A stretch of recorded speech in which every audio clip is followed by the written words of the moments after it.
Hello and welcome back to our channel. So today in this video we will be talking about how you can change language in your PayPal account. So without wasting much of our time, let's dive into the video.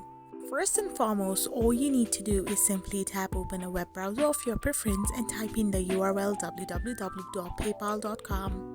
So once you do this, you will be in the account section. You need to now tap on the language option.